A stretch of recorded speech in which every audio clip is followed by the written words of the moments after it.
It's Nolan.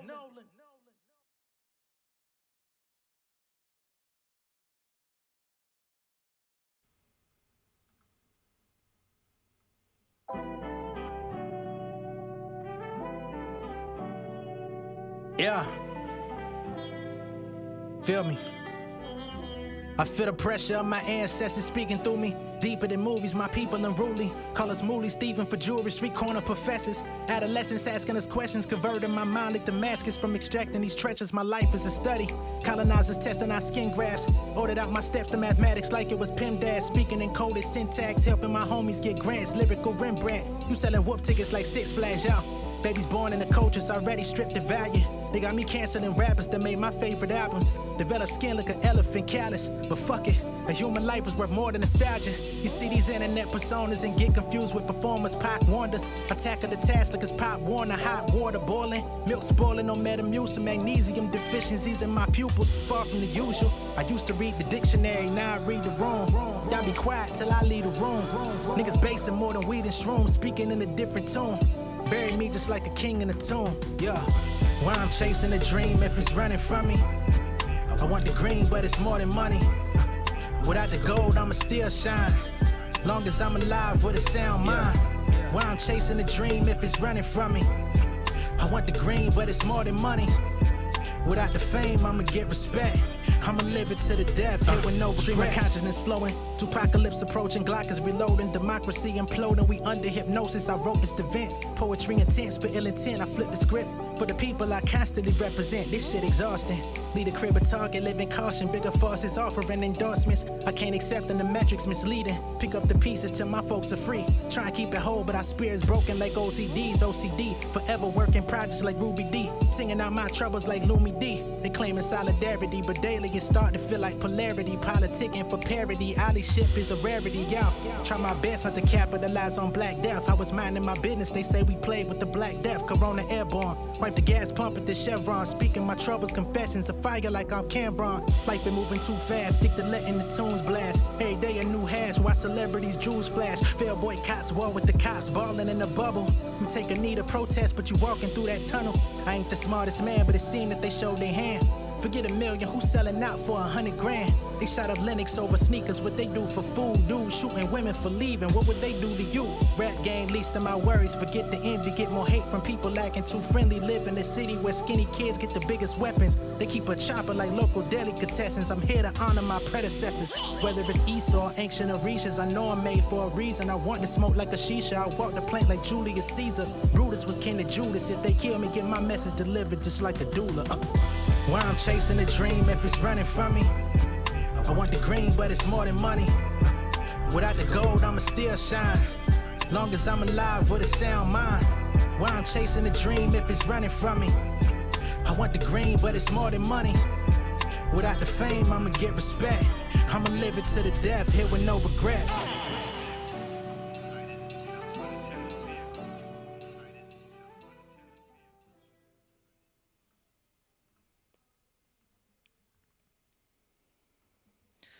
What's going on, beautiful people? It's the kid J Nolan here. Welcome back to another episode of Inside the Industry, your number one source for music, entertainment, commentary, and breakdowns. You know, today is going to be another serious show, keeping things going, updating about the whole Diddy Cassie situation. We all know that horrific video was released by CNN yesterday. There's a lot of speculation going on about how this video made it to CNN, how it came out. It was definitely feels strategic. There's people that are wondering if the hotel attendants or security were the ones that turned this in. People are wondering if this video was found in the discovery of raiding Diddy's homes a couple of months ago. I would not put it past them. I mean, they were primarily going through his electronics. It was said at the time that they didn't find anything of substance, but how the hell would we have known if they had to sift through everything and actually go through and watch any and all videotapes in his collection? After this video surfaced via CNN and it's been playing on TV and many people have come out and spoken. Some that we expected, others that we may have not expected. There's some celebrities that are having to reverse statements that they've made in the past when they were trying to essentially take up for Diddy or hold out and say, hey guys, just wait this thing out and see what happens. Well, we didn't have to see what happens because it already happened. Now we just get to see what did happen. But yeah, there's so much that has happened and transpired just in the first 24 hours of this hitting the scene. So many people have opinions online. So many people are now coming out trying to share even more stories that they may have been privy to, that maybe they were holding on to, or try to uncover other people that could be possibly associated. It's honestly a big mother effing mess, you know? But in the midst of it, I do want to just send prayers out to Cassie and her family, her new husband, her children, you know what I'm saying? Her family, those associated, friends. Because I couldn't imagine, you know, somebody I know and seeing that on TV and having to witness it, or seeing it being spread on online, and it's being spread quite irresponsibly. I saw people that were complaining about that, you know, no sorts of trigger warnings, people using it as engagement farming on their pages and stuff like that, because a lot of these people that talk about this stuff really don't give a fuck, you know. But nonetheless, we're gonna kind of go over how the industry is reacting on the heels. All right. One of the first things that I saw yesterday was a Joe Budden former associate, Miss Raqi Thunda, aka Raqi for real. She came out and she had some things to say about Van Lathan. She felt like Van Lathan back in 2019 was trying to protect Diddy, because she was trying to bring a story to him. He came out yesterday and responded and had some things to say in reference to that. So we're going to get into that first, and then we'll just kind of move the show along, all right? Hopefully y'all are in a decent mood. Yeah. That's the best I can offer right now, you know what I mean? Interestingly enough, the song that I played in the intro, that song is called Chasing Dreams. I made that song, what was that, 2021? Yeah. So I made it in 2021. It seems crazy relevant today. We're in 24 now. The song's about almost 3 years old. And you would think I just made it yesterday, but that's a whole nother thing. If you fuck with the song, you can find it on all streaming platforms. Chasing Dreams, Dope Norteria, and J Nolan. You can really just put J Nolan. It'll come up. It's like a animation of my face with like a American flag behind it. All right. So according to Miss Raqi, she comes out and says, I had a conversation with @Van Lathan in 2019, told him about the Diddy abuse. He said he wouldn't touch it because that was his friend. Then he called @Joe Budden to tell him where his BM was hiding from him. Ah, the days. 2024, the year of truth. All right. Now, on the heels of that, Van Lathan did come out with a response. He doesn't recall things going the way that she described. So let me pull up Van's response. Y'all bear with me here.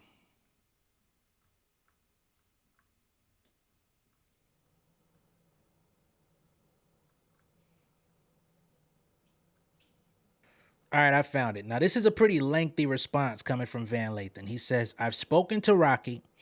I'll address both things in the order they are being brought up. Around 2018-19-ish, I was hosting a podcast called The Red Pill. I do remember him hosting that show. I didn't tune into it very much, but I do remember it. He says, around that time, Raqi came to me wanting to do 2 separate interviews. The first was with Gina Hume, a longtime lady friend of Diddy's. At this time, she had gone on Tasha K's platform and accused Diddy of abuse. I passed on the interview. I passed because honestly, it's not now, nor has it ever been the type of thing I do. Also, My podcast was in partnership with TMZ. You can't let someone come on that type of platform and just lob allegations. Interesting. I feel like TMZ lobs allegations on a daily basis, but you know, perhaps around 2018-19, they may have had a different policy while he was still an employee there. I doubt it, but perhaps benefit of the doubt applies. You can't let someone come on that type of platform and just lob allegations. You're exposed to a lawsuit. If there's evidence, photos, video, that gives you more latitude, but I hadn't seen that. When I declined the interview with Raqi, I mentioned I'd known Diddy for around a year at that point. He'd been trying to get me to come work at Revolt. I had to tell her that because if she finds out later, it looks bad. All right. So just to give a little quick thing here, Raqi comes to him with this story. And at the moment he says he, wasn't fully aware of everything. But what he did say was, hey, I don't want to take this on. And I've known Diddy for about a year. He's trying to get me to work at Revolt. So at this point, it would not be good for me to unleash some troubling allegations against my potential next employer, right? And he said he wanted to tell her that up front so that she could understand where he's coming from rather than him tell her some fluff and then she find out later if he gets hired that he circumvented telling that story due to potential employment. That's his side of the story. I don't think Raqi remembers it that way. But in this case, this is hearsay, his word versus hers, and nobody knows what was going on in the inner workings of their lives to really combat that. You can have your thoughts about it, but you can't really say what transpired. He continues, though. He'd been trying to get me to come work at Revolt. I had to tell her that because if she finds out later, it looks bad. Also, when I asked people around Diddy about what I heard, and I did, they said that I would have looked like a fool for doing the interview because she would 100% be next to him again. So as he did a little bit of poking around to see what was going to fall, he asked some people that he knew around Diddy, and they said, hey, if you do that interview, you're going to smear Diddy's name. You're going to make everybody look crazy. But then you're going to be looking crazy when she goes back around him because this is what happens. I don't doubt that that's what happened. You know what I'm saying? Because unfortunately, in the case of abusers, a lot of the victims do find themselves back in circumference with their oppressor or their, abuser. For a number of reasons, whether it's because the person does not want to let them leave, whether they have a form of Stockholm syndrome where they keep going back. As we talked about yesterday, Cassie was able to make it out of the hotel. She went to her home and then she came back. You know what I'm saying? After the incident, the hotel workers and security had to tell her, yo, go back to your house. She was going to go back and apologize to him that same day, right after what we saw on video. So, yeah, it makes sense that those in his circle said, hey, you're going to look crazy when she ends up right back with him. Now, their reasoning for saying that seems nefarious, right? It seems like they were trying to persuade him otherwise to keep the veil, to keep his name clean. But they weren't lying because based on their vantage point, that's what they saw happening. Right?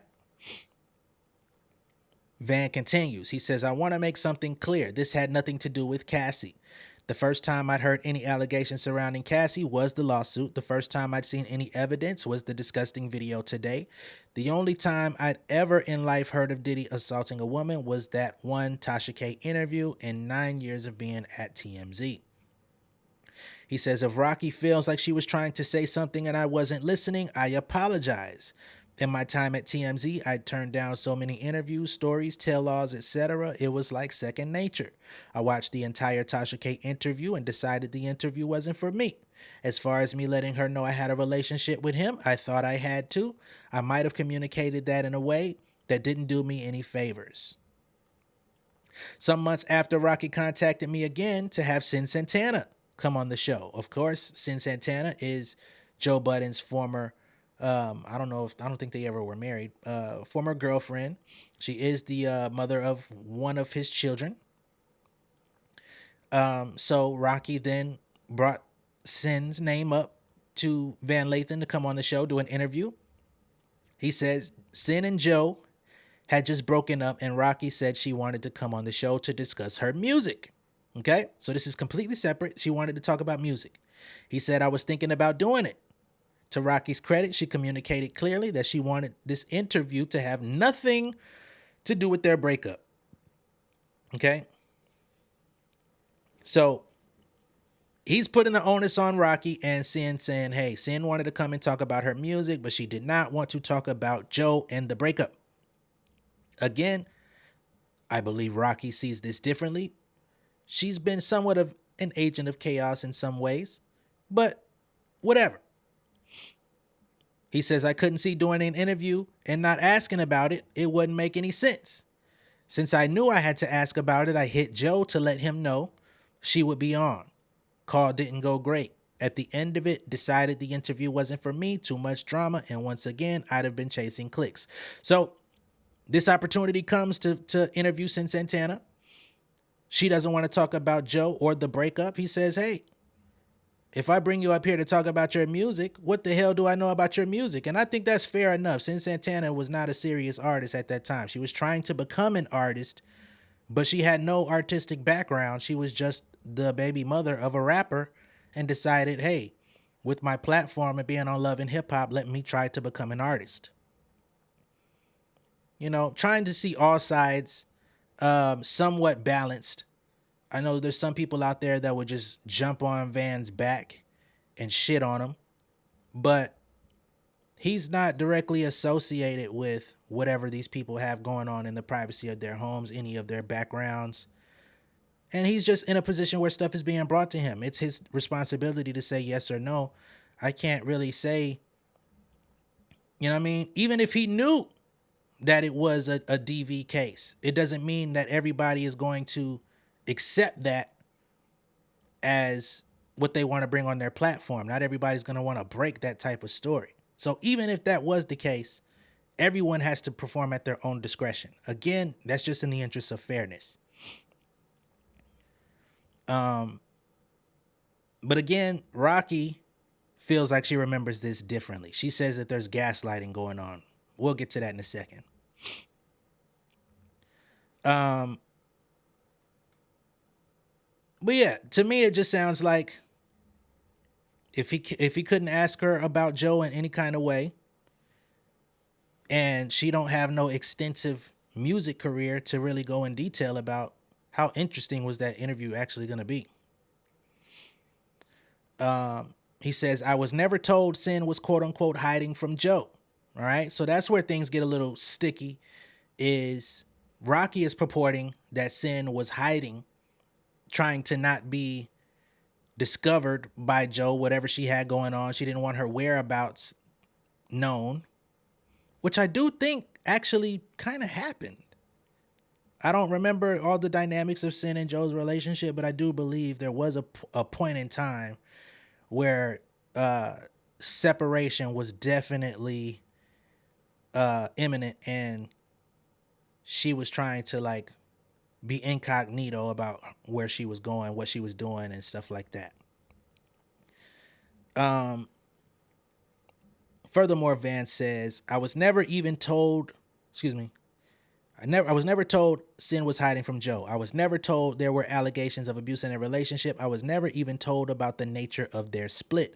If the ex-spouse of anyone I know decides they want an interview with me, I'm definitely calling the person I know, unless I'm told not to.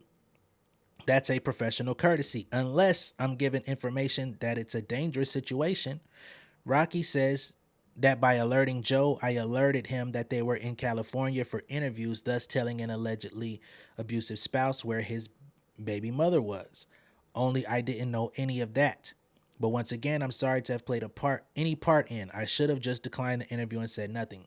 For anyone just now viewing, we're talking about Van Lathan and his response to Miss Raqi Thunda of former Love and Hip Hop fame, and overall being an associate of Joe Budden. That's how I came to discover who she was. She used to be in his Joe Budden TV videos and stuff like that. Used to think they had a little thing going on, but you know, they used to shoot those rumors down.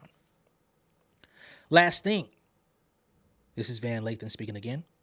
Raqi is a decent lady who had this industry show her its ass. She's been abandoned and kicked around like a lot of sisters have. I have no ill will towards her because of her tweet today, but it wasn't at all fair. I've done nothing to have my name connected to that video today, to trafficking, to drugging, or assaulting women. I've never participated in or given cover to anyone I know to be doing that. Over the last 5 years, Raqi and I have talked here and there, and I was never even given an inkling she felt this way about me. But it's an opportunity to reevaluate how you think you're showing up and how you actually are. Okay?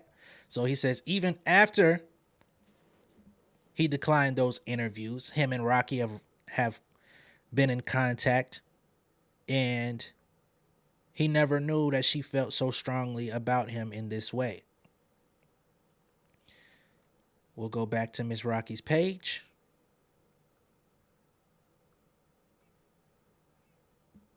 She says, I'm walking with God. I'm relaxed. The gaslighting is crazy. She says, it's baffling how so many aren't able to fathom how fear and Stockholm Syndrome can affect women, yet y'all are lining up in droves to get the opinion of a documented narcissistic abuser whom you don't even know. Holy F.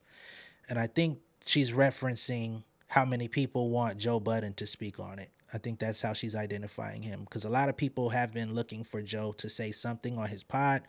Of course, a lot of people, even yesterday, were jumping in and saying, hey, I wonder how Joe is going to address this on his podcast.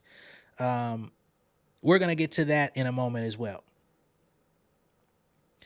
Raqi continues. She says, hosting chat rooms and salivating for the opinion of master manipulators while knowing their true form is a sickness in and of itself. Is your need for mind-numbing entertainment that crucial that you can't see how you yourself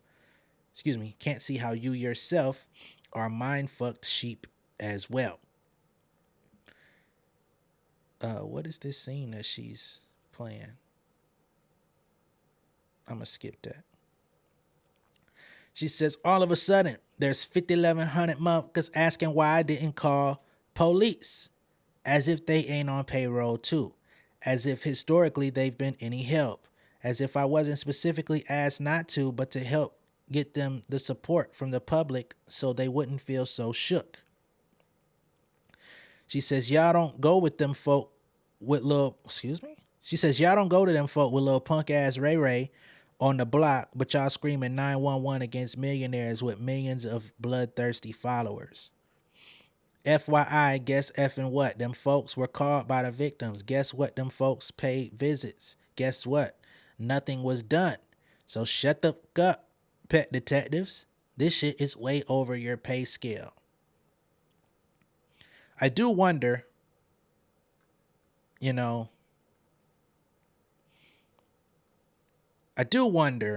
what Raqi expected the outcome to be. If the police can't help you, the authorities that are put in place can't help you, what a podcast interview does. I mean, you can put your story out there, but I would think that would put the accuser in even more danger.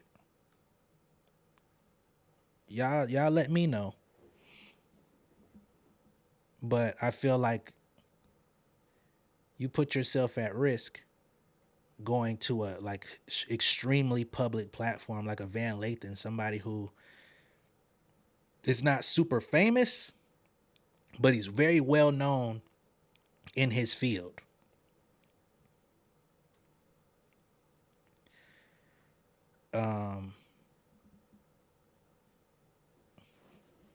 We'll move forward from Van. I don't feel like, I'm sure some people out there are trashing him and trying to make him feel like terrible. And but he is not the one in question. I think there's a lot of people in the industry that have suppressed stories for whatever reason. And I'm not saying that suppressing stories is good, but I'm just saying sometimes you'd rather not be associated at all than for things to backfire on you and your platform. Just think about where some of these people go. They go to Tasha K. No disrespect to Tasha K, but Tasha K is known for mess. She's got her own, set of issues, her own set of questionable code of conduct that's played out in the public. So she doesn't mind getting in the mud with some of the more salacious stories because that helps her platform thrive. I think there's got to be some sort of journalistic integrity. I wouldn't even say journalistic integrity, but personal integrity based on how you want your work to reflect. And again, I think there's more people that are closer to a Diddy than a Van Lathan who have been letting this circulate for years. You know what I'm saying? People that have been in those hotels, that have been booked on those floors in hotels, that have seen, heard, and overlooked shit. People that have been in these cars. We see the security motherfuckers, his security, all of a sudden in 2023, 24, growing a conscience when the shit gets brought to light. But y'all niggas was hiding behind the scenes, not talking about nothing. Or the Gene Deals of the world, like I said, who just go on podcasts and talk, and they talk so much that you become numb to the information that they're even speaking about. But where were you when shit was actually going down? You were actually aiding and abetting this person, keeping stuff private, not informing the authorities, not putting, you know what I'm saying? Probably abiding by anti-snitch code when you could have easily been building a case and evidence to make this stick way earlier in life. You guys have been, some of y'all niggas was around in the 90s with this nigga. We're in 2024. Should never made it this far. You know? Then you got motherfuckers out here that want to talk gangster shit. They'll kill a motherfucker over nothing, but they'll overlook a nigga like this that's walking around in their vicinity doing crazy shit. I feel like those people should be held way more accountable than a journalist that overlooked a story. Just saying. I'm not caping for Van Lathan in any way. But he didn't perform those acts. And he wasn't present for him either. Now, as it pertains to Joe Budden, again, I've seen a lot of people that wanted to get his opinion. And it's been a running thing. Somebody even called his ass all the way out today on Twitter Spaces, basically saying, every time Diddy's name gets brought up on your show, you treat him like the boogeyman. They said, you guys go radio silent. Y'all talk shit about everybody else in the industry, everything that everyone else has going on. But whenever it comes to Diddy, y'all start getting cold feet. I thought that was a pretty fair assessment because the Joe Budden podcast does talk about everything. Like, I would even say compared to a Van Lathan, Joe Budden, they literally have subject upon subject upon subject upon subject, sort of like when I do my my Let's Talk sessions, kind of like what we're doing now, where whatever's going on in the industry or in the culture or in the entertainment field, they tackle it. And they can record episodes up to 4 hours at a time. So there is an open platform for y'all to speak. I do find it weird that somebody like a Joe, who no longer works for Diddy, no longer probably even fucks with him, which he comes out to say, should remain quiet. You know what I'm saying? Or even if you have nothing better to say, you have to address it. The best thing you probably could say is, the shit is dead fucking wrong. It should have never happened. And he's going to have to face any and all consequences that come in his direction. I think that's a super safe way to let your stance be known if you're against it without having to expound on it, right? Because everybody's not going to do a dissertation. But to say something about it and then delete it from your pod, which is essentially what happened, I do think that is interesting. So before we get to Joe and his words, right, we've got a Twitter user named OneWave who came out and said the Diddy topic was 100% edited out of the Joe Budden podcast, and whoever uploaded the podcast initially forgot to remove the Diddy timestamps from the description. Now, here's the description of the original podcast before it was edited. It says the Bionic Six starts this episode with their thoughts on Cardi B's comments about relaxing and not releasing an album in 2024 and how Atlantic Records will respond. CNN obtained and released footage of Diddy physically assaulting Cassie. Chiefs kicker Harrison Butker gives a commencement speech at Benedictine College, and the room reacts to Kel Mitchell's interview on Club Shay Shay. Also, the Ashley Madison documentary is out on Netflix. Ice shares some information about ChatGPT. Part of the show returns. The internet continues to react to the Diddy and Cassie video and much more. So they actually had about 2 segments where they spoke on it, both removed before they were put out into the public, but the description of the pod lets you know that it was there. Okay, we'll go to the Twitter space where the young man called Joe out, and I thought he was very accurate in his read. But about on a serious note, though, like you don't see how your silence on this topic is a large part of the reason why abuse continues to take place from people of power religiously, because it's like people who have these relationships, people who actually know what's going on, they are afraid to actually speak on it because of that. You don't see that being a real thing. I see that's a real thing. What does that have to do with me? It has everything to do with you. Why? You have the large one of the largest platforms, period. Not just hip hop, but one of the largest platforms, period.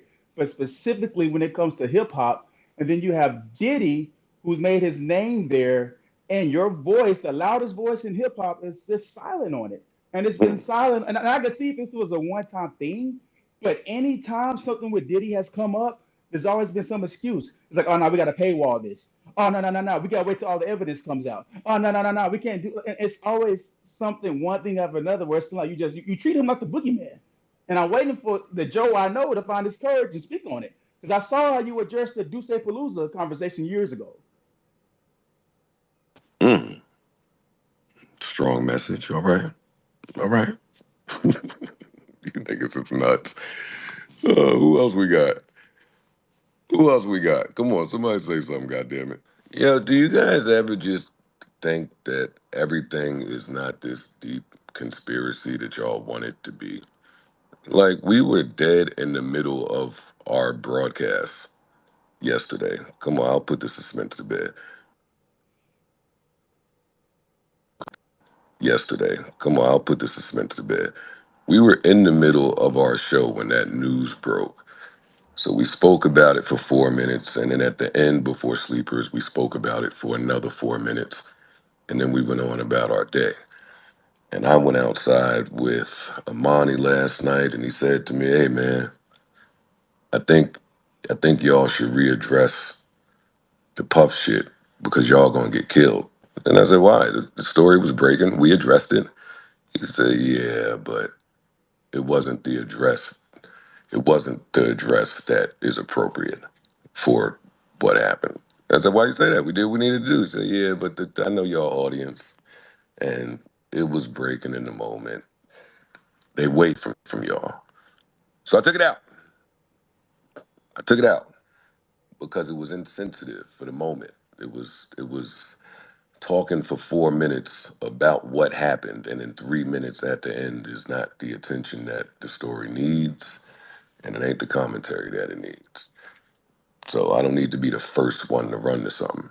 We're gonna get to it on Wednesday, but what do that have to do with the way y'all are speaking in this moment? Why do y'all think after seeing a video like that somebody is running from a topic? Like I done told y'all the last time, I have absolutely zero ties with Diddy or anybody Diddy related outside of seeing his kids when I'm outside. Why do y'all think that somebody's scared to approach them? You niggas have been sounding stupid all morning long, and I didn't want it to continue all the way in the afternoon. So here we are. But some of y'all niggas, y'all are relating this stuff to like battle rap. Y'all talking about Drake. Like, what are y'all doing? Get a grip. Get a grip. Relax. Go outside, kiss your family. I don't think there's ever been this type of unequivocal evidence of somebody being a piece of shit that way, or at least I've never seen it. If it's ever existed, I have never seen it. Yesterday was my very first time seeing something like that, and it was tough to watch for many reasons. So And I what do think y'all? that's all we just want to So what do acknowledge. y'all think? Is this like I'm gonna see something like that and not say fuck that nigga? Like what type of human do y'all think I am? Like some of y'all think the worst of me, and it pains me that I'm in this position where I have to dignify it sometimes because that's not in my soul and spirit. Fuck that nigga. You don't watch nothing like that, and I'm not one of them. I know it's an evil industry, and I know there's niggas out here protecting these people, and there's all types of there's evil shit going on. So I get it. I'm not down with none of that. I'm not in none of that. I ain't never presented myself like that. I'm I move the way I move to be able to not associate with those types of things. So where y'all get this stuff from, some of y'all is I don't get that. Yes, have I edited things out before because there's no charges and you don't know how things are going to play out and it was a civil suit, there's nothing criminal and yeah. Yeah. I don't think that's the same in the same ballpark at all as what we all witnessed yesterday. All right. So that's Joe Budden expressing a number of things. He addressed the fact that people have these expectations of him that he feels, I guess, are a little bit too much. He addressed the fact that he believes some people see the worst of him. And I think that some of the people that feel that way are justified in that thought process based on his history. He's had a pretty, I guess, clean slate over the past couple years, other than the dog thing. But before that, there were so many instances of DV that were brought up against Joe Budden. You know what I'm saying? So I think there's a lot of people out there that I think they expect, number one, they see the worst in you because of that. And I think there's other people out there that would like to think if you are such a reformed citizen as you portray yourself to be, or, you know, in his case, he acts like that never happened. It's like, well, you should be actively fighting against this stuff because of what people have come to believe about you, right? I think that's kind of what some of the stance is. Um, and then there's some people out there that see him like Raqi Thunda does, but she was also an accessory. Well, I don't want to say an accessory, but she was very close with him throughout some of these dealings as well. Maybe she was trying to protect him at a certain point. I don't know. But at this point, they are not friends any longer. So she's letting the yapper sink. Okay. From the Joe Budden podcast, Ice, one of the co-hosts, he comes out and makes it abundantly clear where he stands. He says, I have zero control on what goes out on the pod, but let me be crystal clear. I don't fuck with that shit Puff did at all caps. Not in any capacity. I've been vocal about it from the jump. There is no debating or explaining for me. Fuck him and anyone who's cool with that. So that was the statement that was placed out this morning from Ice from the JBP. Okay?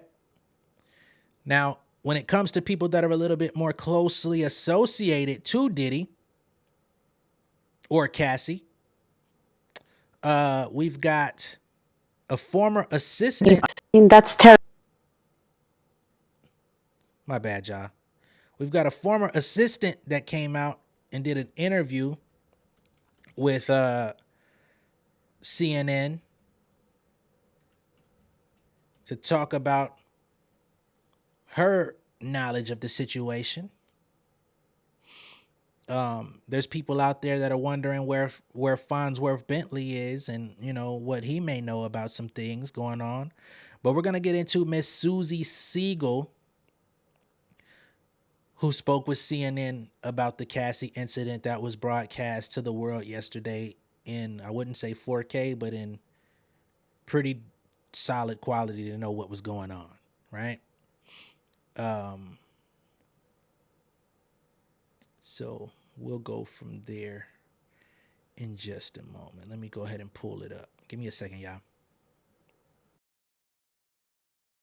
Obtained 2016 surveillance video showing Sean Diddy Combs physically assaulting his then girlfriend, Cassie Ventura, in the hallway of a Los Angeles hotel.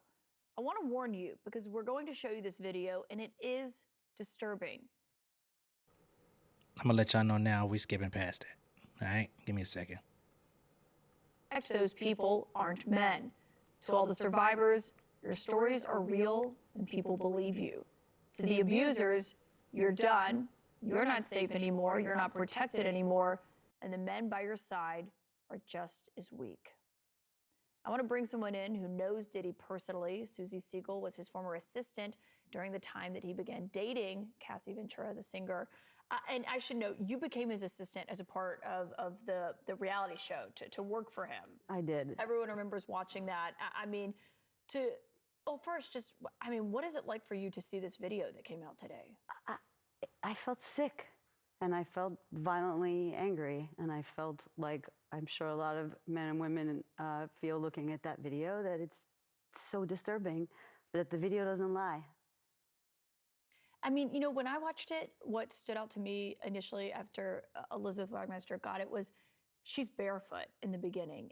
And it's like she was so quickly running out of the room to get to the elevator that she didn't even put her shoes on yet. I mean, that's terror. That's what you would do if there was a fire, right? You would just run out, grab what you could. So I can only imagine looking at that, the fear that she felt she had to get out of that room in bare feet in order to be safe or protect herself. I mean, you worked closely with him. I did. I was his assistant between 2008 and 2009, and they were dating when I worked for him. And what was he like, and what did you observe about them at this time? I observed nothing that would lead me to believe, or there was no scuttlebutt about it. I never saw him speak harshly to her or be abusive toward her or anything like that. I rode in the limos with them. I went to parties with them. I guess what I would say is, even though I never saw anything that could corroborate what's in that lawsuit and what we just saw, there was not one cell in my body that was surprised. Why not? You know, it's going to sound a little bit weird because I don't have any facts, right? And nobody's going to call me to testify.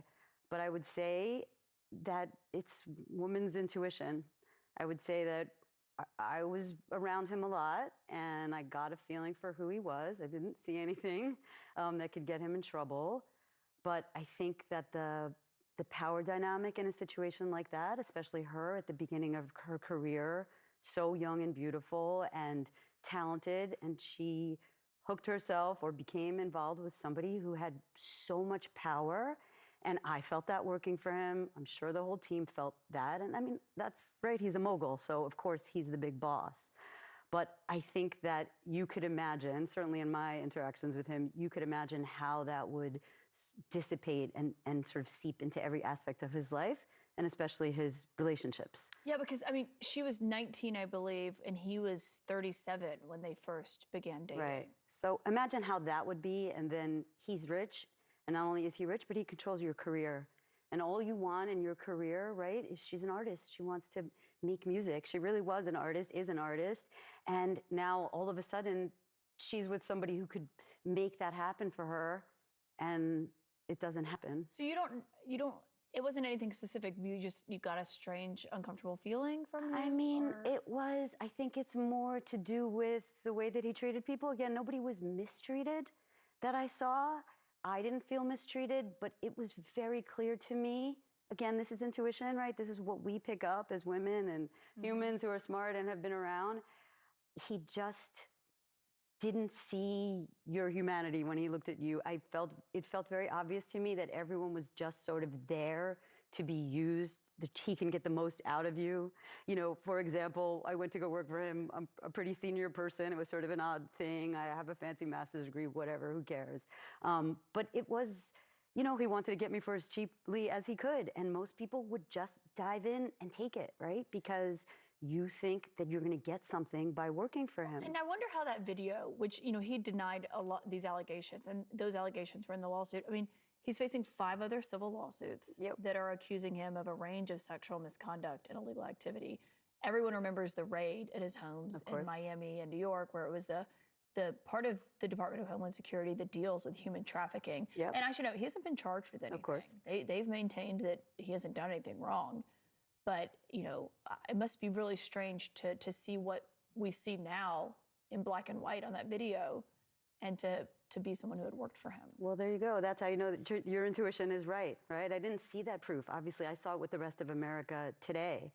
But when I saw it, I knew that that was something that he could be capable of. And he's a genius. He's brilliant. He's one of the best minds I've ever been around. But I think when the power differential is so awful and you just can get away with anything that you want.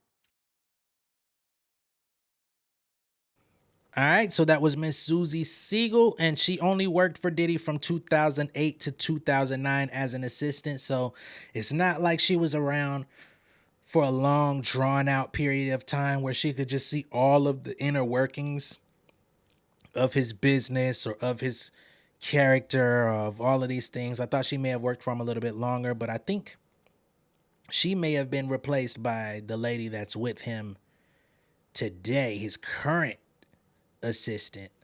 What's that lady name again, man? I done said it so many damn times reading through his shit.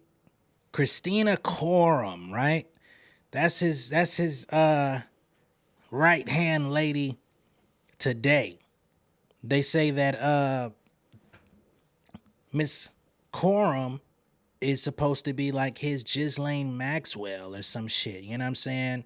And speaking of them, this kind of floated a little bit under the radar with another case of his. Remember we spoke a few months ago about the minor that went to the studio with him and Harv Pierre, and we saw the photos of them. She was sitting on his lap and all of this stuff. She flew from Detroit all the way to New York to go be with these niggas. Well, he actually hired Ghislaine Maxwell's attorney to defend him against that particular lawsuit. I mean, the stories just fucking write themselves, man. This nigga is wild. Like, a piece of shit would be too lenient. Okay? So, let's go here. As of February 15th, 2024, I don't know how this slipped under the cracks, but they say Diddy has enlisted Ghislaine Maxwell's attorney, Bobby Sternheim, to represent him in a lawsuit from a woman claiming she was SA'd by the disgraced mogul in 2013 at the age of 17. In 2003 at the age of 17, as reported by legal affairs journalist Megan Kniff. You know, a lot of people have their feelings about Miss Megan Kniff. You know, how she be sniffing her way into black issues, but she really don't speak on them unless we're being prosecuted. But that's a whole nother conversation. Sternheim is the former president of the New York Women's Bar Association. She also defended Osama bin Laden's aide Khalid al-Fawaz in the 2015 trial for his role in the 1998 bombings of 2 U.S. embassies in Africa that killed 224 people. According to the New York Post, al-Fawaz was sentenced to life in prison. In 2022, Maxwell was sentenced to 20 years in prison for recruiting and transporting young women who were later taken advantage of by Jeffrey Epstein. Her sentence was slightly less than the minimum of 30 years behind bars that the prosecutors were seeking. The lawsuit against Diddy, which was filed in December of 2023, accuses him and 2 others, including Bad Boy executive Harv Pierre, of a trafficking scheme that involved plying the Jane Doe with alcohol and transporting her by private jet to New York City, where she was taken advantage of. The victim was only in 11th grade when she first met Pierre and the third assailant at a lounge in the Detroit area. The 2 allegedly convinced her to take a private plane to New Jersey before being driven to Diddy's house recording studio in New York City. The suit claims she became inebriated to the point that she could not possibly have consented to having intimacy with anyone. much less someone twice her age. Diddy was 34 at the time of this alleged incident. Now, this Jane Doe is being represented by Douglas H. Wigder, which is the same attorney that represented Cassie in her lawsuit where she was able to settle for an undisclosed amount. And we see how that has played out, not only in the court of public opinion, but in the court of nigga, we saw your ass. So I don't think the same lawyer is going to take on this young woman without having enough about the situation. And again, there were photos disclosing of her in the studio with Diddy, Harv Pierre, etc., sitting on his lap. Her skirt was like riding up while she was sitting on his lap. So this nigga going down, y'all. There's some people out there, hey, again, we talked about it yesterday. I'll bring it back up today. I don't want to hear nothing about that black man shit. Black men, black people deal with enough. We don't need him on our fucking jacket. All right? I don't give a fuck how many times you Harlem Shake. I don't give a fuck how many can't stop, won't stops you niggas done consumed. I consumed them bitches too. I didn't know no better. I was a young child.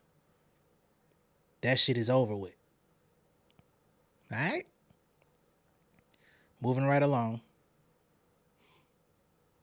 Cassie's associate and friend, Tiffany Red, as I mentioned yesterday, she's come out and said some things. She was also on CNN, but I want to go ahead and play an Instagram post from her where she kind of lashes out a little bit, but I think she was well within reason to do so. So, what exactly do y'all expect for me to have done outside of be there for her in these moments? Like, the people that are like, you know, oh, you speaking now. How the fuck do you know what I did then? You don't, because you wasn't fucking there. Also, holla at me the next time you go up against a world famous influential billionaire who has more resources to shut you down than anyone. Holla at me the next time you go up against somebody who has never been arrested and convicted of shit.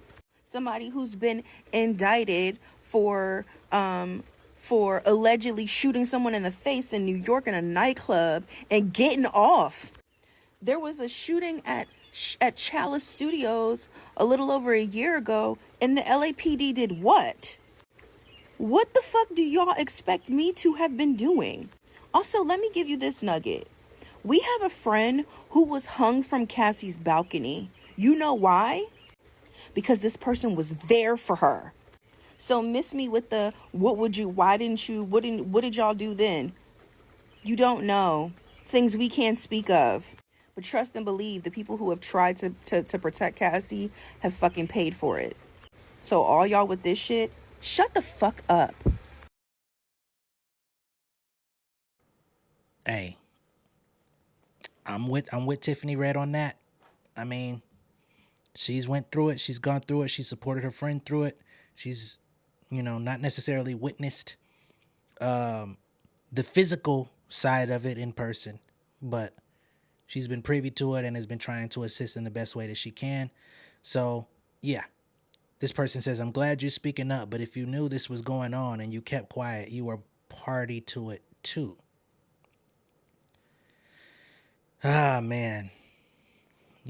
People on the internet can be crucial, man.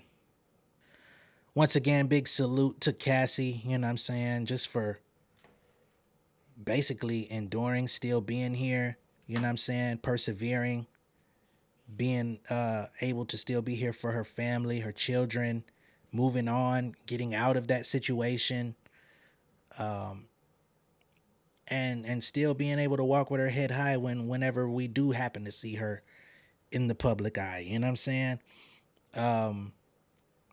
Especially, I think, as men, I want to go ahead and say this, as men, sometimes you got to really watch what you say or how you say things, you know what I'm saying? And I try to be aware as possible with that on my platform. I'm not going to say that I get it perfect or get it right every time, because in some instances you just can't explain what a woman is going through. You can't understand how a woman feels in these types of situations. I said it a while back. As men, there are instances where we may be abused or treated poorly or unfairly in life, but it's very few and far between. Like when you come out, maybe in school, some people may get bullied, right? And feel like their voice is suppressed, or you may deal with a situation in the home where your parent doesn't really listen to you, or your voice is unheard, or you may even have been subjected to, physical interactions that oppressed you as a child, right? But one thing most of us as men don't relate to is as we're grown, once we hit about teenage years, our testosterone builds up, you know what I'm saying? A lot of us start formulating into who we're going to be as young men. We're able to kind of defend ourselves against certain things. We don't know what it's like to just be in a situation where you're basically rendered helpless against somebody who can't fight. You know what I'm saying? That you can't fight back, right? You try to remove yourself from a situation and a person continues to pop up and find you. You find yourself in a situation where you're being overpowered, overspoken consistently. You know what I mean? And there are men that endure these things from women too, and they deserve to have their voices heard as well.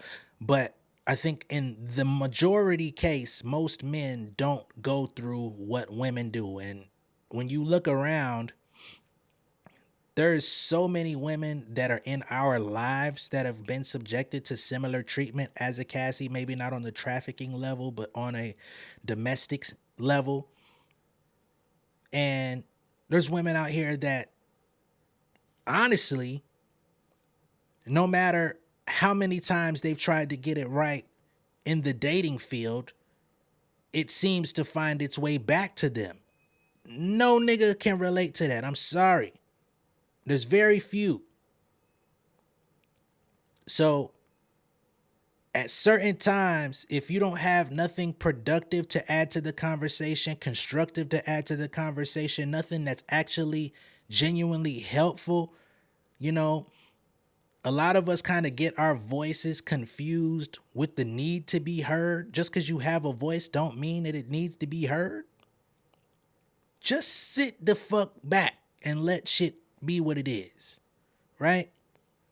And I can hear some motherfuckers now, well, what about you? Well, that's the whole point. Trying to add something constructive to the conversation, or trying to at least let other people's voices be heard in the conversation rather than trying to steer or run the conversation. For the most part in this video, I've done nothing but allow others to speak their piece without impeding with too much of my opinion. My opinion is that video that was released revealed some bitch ass activity. And I think it's very interesting that this nigga had a whole no bitch assness campaign in the mid 2000s only to be revealed as the king of it.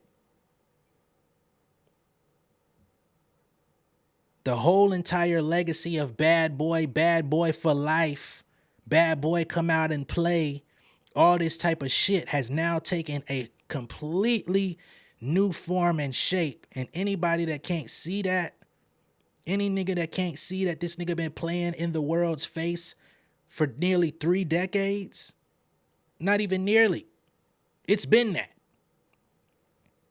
Going on 4. Then you probably need to go do some counseling within yourself. We have niggas like Slim Thug coming out apologizing for being on the wrong side of history because he wanted to wait it out. Y'all don't know how many black billionaires, man. We don't even got that many. We don't got too many niggas that reach that level of success, man. I wanted to be on the side of the man with no charges. Well, no charges still. But we see what's been going on. Now he want to come out and apologize. Nobody, who the fuck was sitting around saying, I wonder what Slim Thug thinks of Diddy's situation? Come on, bruh. Come on, bruh. You didn't have to do that. So many people have been revealed over the last couple days, all the celebrities and people that were in this nigga comment supporting him when he was coming out talking about the time will tell the truth and all this shit, and niggas putting goddamn king emojis and we got your back, brother. Where y'all niggas at now, man? In shock. Y'all know what the fuck this nigga was on, man. If my common ass done heard enough about this nigga in the last few years, and we already heard enough about him and his business dealings, y'all motherfuckers that was more privy to the situation than the average person, where was y'all at? What my nigga Kendrick said, where was your antennas? We got this lady Susie Siegel coming out and saying, hey, the power dynamic just working for him showed me that I'm not surprised by this stuff. I worked for this nigga for a year and he doesn't see the humanity in his employees, which we could see that numerous times on repeat on this nigga TV shows, right? We looked at it as positive work ethic qualities, right? Never take no for an answer. But now we see how that permeated into his personal life beyond professional. Never take no for an answer. You can't, nah. It's what I want. If I'm willing to go out there and get it, you gotta be on my type of time. And then he'll try to use God, walk with God. The God he talking about is his motherfucking self.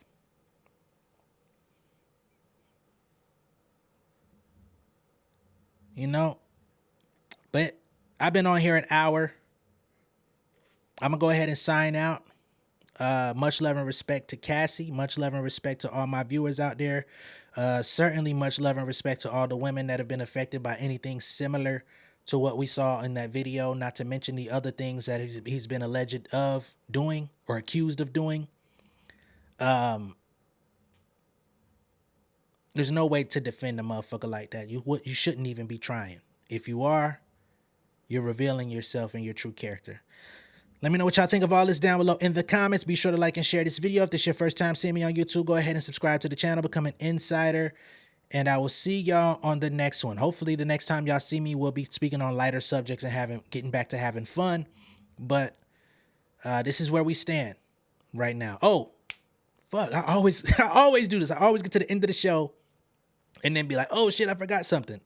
It'd be so much going on. The LAPD, or the Los Angeles District Attorney, came out and they issued a statement today as well. I do want to cover that.